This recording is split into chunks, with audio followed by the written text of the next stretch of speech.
여야 지도부는 모두 더불어민주당 이재명 대선 후보가 출석한 국회 국토위에 경기도 국감을 주시하고 있습니다. 또 민주당은 고발 사주 의혹과 관련해서 국민의힘 김웅, 정점식 의원에 대한 제명을 요구하겠다고 했습니다. 국회 취재기자 연결합니다.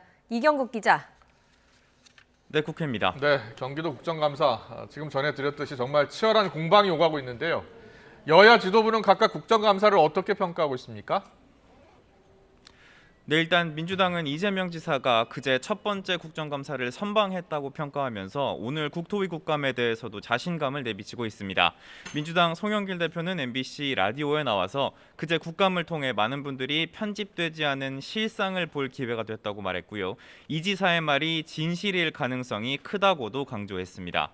이어 이 지사가 이번 주 안으로 지사직에서 사퇴할 거로 본다면서 어서 사퇴해야 예비 후보 등록과 선대위 구성이 가능하다고 설명했는데요. 국감을 문제없이 마무리하고 대선 체제를 본격 가동하겠다는 의지를 밝힌 것으로 풀이됩니다. 반면 결전에 나선 국민의힘은 이 지사에 대한 비판 수위를 높이면서 특검론에 힘을 실었는데요. 이준석 대표는 YTN과의 통화에서 그제 행언이 국감에서 이 지사는 말의 향연을 버렸을 뿐이라고 비판했습니다. 대장동 개발 의혹과 관련해서 속 시원한 해명도 전혀 없었다고 평가했는데요. 이어 이 지사가 국감을 통해 이득을 볼 방법은 없을 거라면서 국민 역시 연이은 국정감사를 통해 대장동 의혹에 대한 특검이 필요하다는 생각을 굳힐 것으로 본다고 강조했습니다.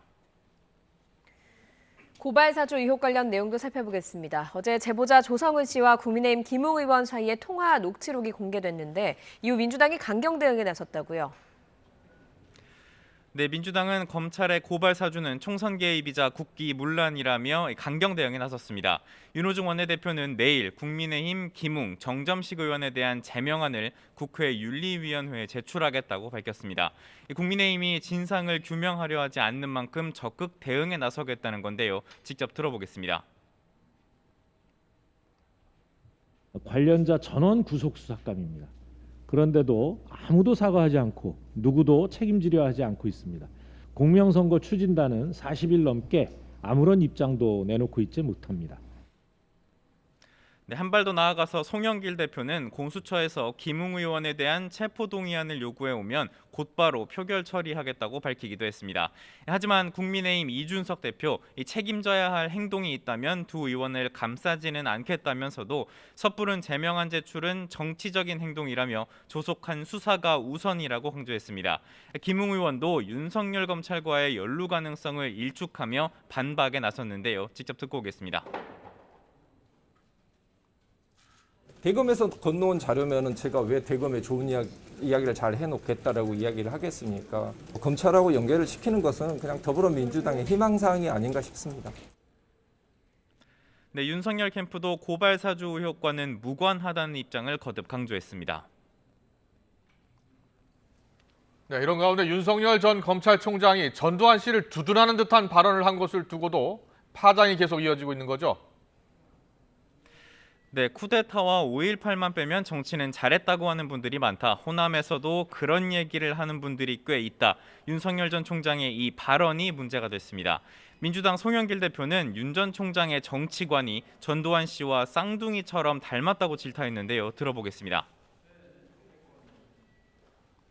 윤석열 후보가 꿈꾸는 나라의 실체도 분명해지고 있습니다. 없는 제도 만들어서 국민을 탄압하고 본인 가족들과 토건 비리 세력들이 활개치는 부패 완판 윤석열 공화국을 만들겠다는 것입니까?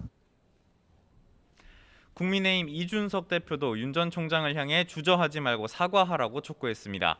국민의힘 대선 주자들 역시 헌법 정신을 망각한 거라면서 비판을 쏟아냈는데요. 오늘 대구 경북 지역 토론회에서도 질타가 이어질 것으로 보입니다. 윤석열 전 총장은 SNS를 통해서 인재를 잘 기용하겠다는 점을 강조하려던 거라며 이 전두환 정권의 독재는 두말할 필요 없는 역사적 사실이라고 해명했는데요. 특히 대학생 시절 모의 재판을 할 때 전두환 씨에게 무기징역을 선고했었다면서 자신의 역사의식에는 변함이 없다고도 강조했습니다. 지금까지 국회에서 전해드렸습니다.